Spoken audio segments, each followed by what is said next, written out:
Hi hello నమస్తే, నేను మీ kit. Welcome to 100 TV. రాష్ట్రంలో సంచలనం సృష్టించి అధికారుల చుట్టూ తిరిగిన ఫోన్ ట్యాపింగ్ కేసు ఇప్పుడు ప్రముఖ పొలిటీషియన్స్ వైపు మరల్చనున్నారు ఈ పోలీసులు. సో దీని గురించి మరిన్ని విషయాలు మనతో చర్చించేందుకు ప్రముఖ సినీ క్రిటిక్ దాసరి విజ్ఞాన్ గారు మనతో ఉన్నారు. ఆయన అడిగి మరిన్ని విషయాలు తెలుసుకున్నాం. నమస్తే విజ్ఞాన్ గారు. నమస్తే. రాష్ట్రంలో చాలా సంచలనం సృష్టించింది ఈ ఫోన్ ట్యాపింగ్ కేసు అనేది. సో దీన్ని మళ్ళీ ప్రముఖ పొలిటీషియన్స్, రాజకీయ నాయకుల వైపు మరల్చి ఉన్నారని పోలీసులు అంటున్నారు. సో ఏంటి ఇది విజ్ఞాన్ గారు? ఫోన్ ట్యాపింగ్ కేసు ఇప్పుడు మళ్ళీ west zone DCP Vijay Kumar గారు ప్రెస్ మీట్ పెట్టి దీని గురించి ఇంకా డీటెయిల్స్ తెలుసుకొని చెప్తామని చెప్పారు. మొత్తానికైతే అసలు ఏం జరిగింది, ఫోన్ ట్యాపింగ్లు ఎలా జరిగింది, ఎక్కడి నుంచి జరిగింది, ఎంతమంది అధికారులు అందులో ఉన్నారు, ఇవన్నీ కూడా బయటకు వచ్చేస్తాయి. యాక్చువల్లీ ఆల్మోస్ట్ ఇప్పుడు తిరుపతి అన్న, భుజంగరావు, ప్రణీత్ రావు అండ్ రాధాకిషన్ వీళ్ళనైతే అరెస్ట్ చేసి ఉన్నారు. వాళ్ళు చెంచల్గూడ జైల్లో రిమాండ్ ఖైదీలుగా ఉన్నారు ప్రజెంట్ అయితే. మహా పోలీస్ విభాగాల్లో పనిచేసిన వీళ్ళే అంత.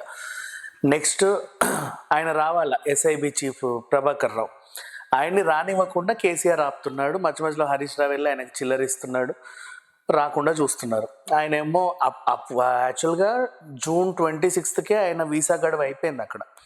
మళ్ళీ దాన్ని పొడిగించుకున్నారో లేక అక్కడ నుంచి ఇంకో విదేశాలకు వెళ్ళారో తెలియదు. ఏదో డ్రామాలు, క్యాన్సర్ అని, ఇంకేదో రోగం అని, ఇంకేదో మాయ రోగం అని, ఇంకేదో రోగం అని, ఈ పిచ్చి పిచ్చి రీజన్స్ అన్నీ చెప్తున్నారు. బట్ ఇప్పుడు ఆయనకైతే నోటీసులు అయితే జారీ చేశాడు, లుకౌట్ నోటీసులు. ఖచ్చితంగా తీసుకొస్తారు, ఏ విదేశాల్లో కానీ ఎక్కడున్నా సరే. మొత్తం ఆయన చేతిలో ఉంది. ఆయన ఒక్కడ అరెస్ట్ అయితే నెక్స్ట్ కేసీఆర్ అంతే. ఎంతసేపు తోమితే చెప్పేస్తాడు కేసీఆర్ అని. కేసీఆరే మొత్తం చేసింది యాక్చువల్గా చెప్పాలి అంటే. అండ్ సరే, దానివల్ల మనకు ఒరిగింది ఏంటి అంటే, ఎలక్షన్ ముందు ఎవరెవరు ఏమేమి మాట్లాడుకుంటున్నారో అన్నీ రికార్డ్ చేసుకున్నారు. సరే, అదేదో నీ స్వలాభం కోసం, ఎవడు నావాడు ఎవడు పరాయోడో తెలుసుకోవడానికి ఫోన్ ట్యాపింగ్ వాడుకున్నావు. అలా పాపం ఈటల రాజేందర్ని దూరం పెట్టావు. ప్రతిపక్షం వాళ్ళు ఏమేమి మాట్లాడుకుంటున్నారో వినడానికి ఫోన్ ట్యాపింగ్ చేశావు. అలా షర్మిలని ఇబ్బంది పెట్టావు, బండి సంజయ్ని ఇబ్బంది పెట్టావు, రేవంత్ రెడ్డిని ఇబ్బంది పెట్టావు. రేవంత్ రెడ్డి విషయం అయితే మరీ దారుణం, కూతురు పెళ్ళికి కూడా పోనీవల్ల నువ్వు అంత కిరాతకంగా చేసావు. షర్మిలని ఆమె ఇంట్లోకి వెళ్ళి బయట పెడితే చాలు అడుగు తీసి లోపలికి తోసేస్తున్నావు. అయినా సరే రోడ్డు మీదకి వస్తే కార్లు పెట్టి లాక్కెళ్ళావు అందరూ చూసేలాగా. అదొక విషయం. ఇంకా బండి సంజయ్ ఆయన ఏం చేసావు, అదేంటిది పేపర్ లీక్, మీ ఓడేవాడో పేపర్ నువ్వే లీక్ చేసావు, కేసీఆరే లీక్ చేశాడేమో ఆ పేపర్ చెప్పలేం. కానీ ఇలా వచ్చింది మా నోటీస్ కానీ ఆయన ప్రశ్నిస్తే ఈయనే ఏమన్నా అని చెప్పేసి తీసుకెళ్ళి జైల్లో వేశారు. అంటే పోలీస్ వ్యవస్థని ఎంత నీచంగా వాడుకోవాలో అంత నీచంగా వాడుకున్నాడు కేసీఆర్. సిగ్గు, ఎగ్గు, ఉచ్చం, నీచం అన్నీ మర్చిపోయి, కనీసం మనం మనుషులము, రోజు తినేది అన్నమే, తాగేది మంచినీళ్ళే అన్న విషయం కూడా మర్చిపోయి దిగజారిపోయి చాలా నీచమైన పనులు చేసుకుంటూ 10 ఏళ్ళు పబ్బం కట్టుకున్నాడు. అండ్ ఇప్పుడు విషయాలన్నీ బయటికి వస్తున్నాయి. ఇప్పుడు ఏంటంటే అదేంటిది అంటే పిచ్చి పిచ్చి మీటింగ్లన్నీ పెట్టి ఏవేవో వ్యాఖ్యలు చేస్తున్నారు. కానీ ఎంత కాదనుకున్నా లోపల ఒక భయం అనేది అయితే ఉంది.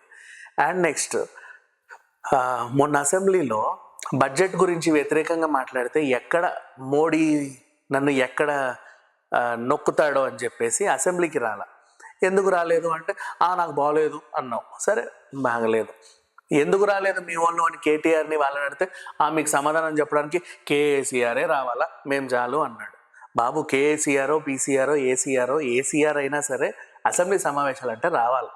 ఫస్ట్ ఏం చెప్పావు, నేను కాలు జారి పడ్డాను చూడండి, నేను రాలేకపోతున్నాను అన్నావు. సర్లే, ఏదో రోజు బాగైరా అని చెప్పి ఓ పూలకొచ్చని తీసుకెళ్ళి ఆయన మీద పెట్టేసి వచ్చారు రేవంత్ రెడ్డి గారు. అప్పటికీ కూడా మొన్న కేటీఆర్ ఎన్ని మాటలన్నా సరే హ్యాపీ బర్త్డే బాబు, చల్లగా ఉండు అని చెప్పేసి ఒక మెసేజ్ కూడా ఇచ్చాడు. అంటే వీళ్ళు అవతల వాళ్ళని శత్రువులా చూస్తున్నారే కానీ అవతల వాళ్ళు ఏంటంటే రాజకీయ ప్రత్యర్థుల్లా మాత్రమే చూస్తున్నారు.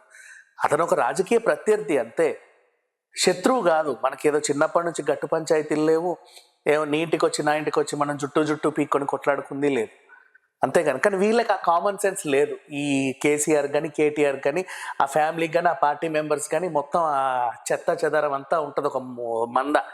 ఆ మందలో ఎవ్వడికి కూడా కామన్ సెన్స్ అనేది, బేసిక్ సెన్స్ అనేది కానీ, హ్యూమన్ సెన్స్ అనేది కానీ అసలు ఉండదు.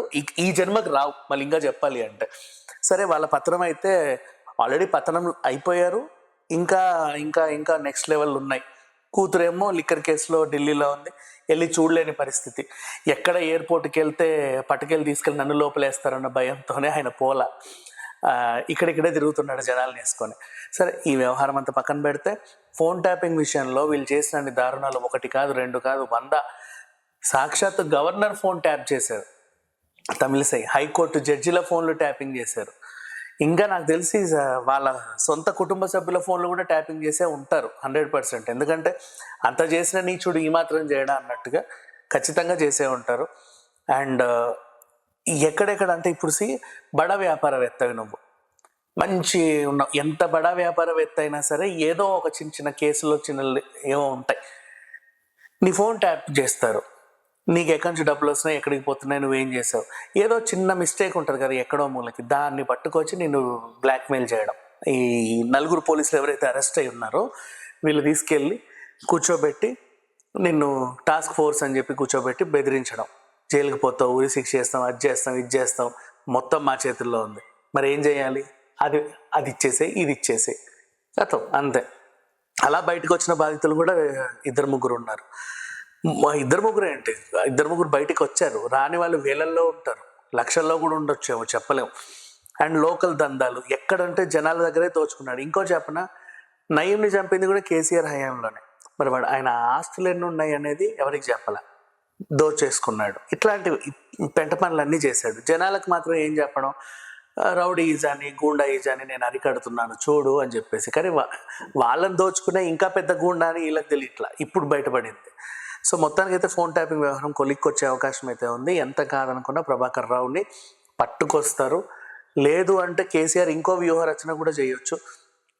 వాడు ఎన్ని రోజులైనా నాకు నష్టమే కదా, ఎలాగో ఏదో రోగం అని చెప్తున్నాడు, విదేశాల్లో ప్రభాకర్ రావుని వేసేస్తే అయిపోద్ది కదా అన్నట్టుగా కూడా ఆయనకి, అఫ్కోర్స్ ఆయన పోలీసు ఉన్నతాధికారి, ఆయనకు అన్ని తెలివితేటలు ఉంటాయిలే, కానీ ఆయనకు మించి నక్క తెలివితేటలు కేసీఆర్కి ఎక్కువ ఉంటాయి ఇట్లాంటి వ్యవహారాలలో. సో ఆయన్ని అలా చేసినా చెయ్యవచ్చు, చెప్పలేము బేసికల్లీ. సో ఆయన రానియకుండా వీళ్ళు విశ్వ ప్రయత్నాలు అయితే చేస్తున్నారు.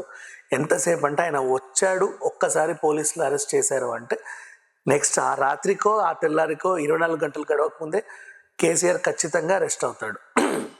ఆయన ఒక్కసారి అరెస్ట్ అయ్యాడు అంటే ఆయనకి ఎలాంటి చుక్కలు చూపిస్తారో అందరికీ తెలుసు. ఎందుకంటే రేవంత్ రెడ్డి అండ్ షర్మిలని, బండి సంజయ్ని జైల్లో వేసి ఒకరోజు జైల్లో పెట్టి ఎంత టార్చర్ చేశారో తెలియదు మీకు. మామూలుగా పురుగుల అన్నం పెట్టడం, నేల మీద పడుకోబెట్టడం, ఇండియన్ కమోట్ వాళ్ళకి అలవాటు ఉండకుండా అది ఇవ్వడం, అండ్ నెక్స్ట్ కూర్చోడానికి ఒక కుర్చీ ఇవ్వకపోవడం, పొద్దున్న లేసి పిచ్చి పిచ్చి ఫుడ్ పెట్టడం, ఇంకా నీచంగా వాళ్ళని ట్రీట్ చేయడం, ఎలా మొక్కలకు నీళ్ళు పోయి ఇట్లాంటి పనులు చేయించడం, ఇవన్నీ చేశాడు. సో దానికి తగ్గ రుణం వీళ్ళు కూడా తీర్చుకోవాల్సిన అవసరం అయితే ఉంది.